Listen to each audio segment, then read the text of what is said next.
Why did Swami Vivekanand, one of the greatest preachers of Vedanta philosophy since the time of Shankaracharya, die so young? Just like Shankaracharya, Swami Vivekanand too did not live long and left his physical body at the early age of 39.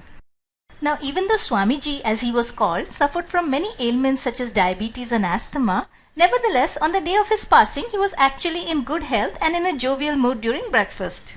So what caused him to die so young? Actually, behind the passing of every evolved soul such as Swami Vivekanand, there is a greater spiritual reality hidden which we ordinarily do not grasp. But luckily for us, Swamiji himself revealed the truth in great detail. About 6 years before his passing, sometime in August of 1896, Vivekanand confided to his brother disciple Swami Abhedanand that he was going to live only for 5 or 6 years more at most.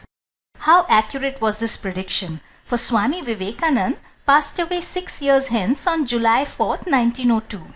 When Swami Abhedanand protested, saying a young man like him should not think of death, Vivekanand replied, "You do not understand. My soul is getting bigger and bigger every day, so much so that the body can hardly contain it.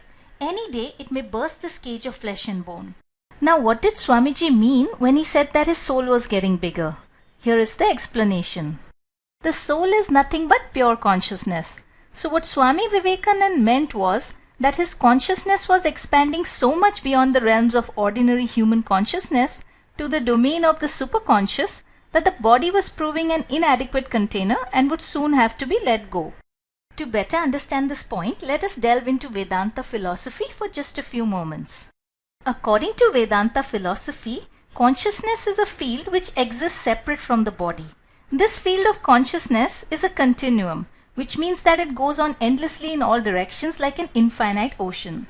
For the sake of simplicity, I will draw it as follows. The yellow bar representing the infinite field of consciousness. Now our individual souls can be thought of as a portion of this continuous field of consciousness. Thus what we normally experience as human consciousness is only a small subsection of the infinite range of consciousness, the vast majority of which lies beyond the realm of ordinary human experience. Here I would like to point out that many times what we call as paranormal or psychic phenomena fall in this zone. This is similar to light, where we are able to see only a few frequencies out of the full spectrum, but certain insects such as bees can pick out many more colors. Now Vedanta tells us that different living beings experience different portions of this one continuous spectrum of consciousness. Take for example the ant. Compared to us, it has significantly lower amounts of consciousness. An ant is not aware of the traffic jam outside, nor does it worry about picking the kids up from school. In other words, the soul of the ant is in a state of restricted consciousness or limited awareness about the world. Many things exist beyond its ant world of which it is completely unaware. Now let us say that the soul or consciousness of the ant expands so that it becomes aware of more things. Then Vedanta tells us that the soul of the ant will find the small body and brain of the ant as insufficient to express its greater consciousness, and therefore it will manifest for its purposes a better body, say that of a cat. So according to Vedanta, this is how evolution happens. Underneath the chain of physical evolution of species is the spiritual reality of an expanding consciousness. This expansion of consciousness is the real engine which propels the entire train of biological evolution. Now in the evolutionary chain, you do not jump directly from an ant to a cat. Rather, there are many small evolutionary steps in the middle, but this is just an example to demonstrate the idea. In fact, in Hinduism, the soul is said to traverse through 8.4 million life forms before it attains to a human birth. But human beings too are not the final step in the evolutionary chain. In the case of human beings, our consciousness or our soul has gotten significantly bigger than that of animals, but it is still restricted. In fact, still beyond the realms of ordinary human consciousness lies a specific state of superconsciousness where our soul has become so enlarged that it has become infinite. In other words, from being a little portion of the ocean of consciousness, it has become the whole. This state, where the soul has become one with the infinite ocean of consciousness, also known as universal consciousness or God, this state of the soul is called by different names in different religions. In Hinduism, it is called Samadhi.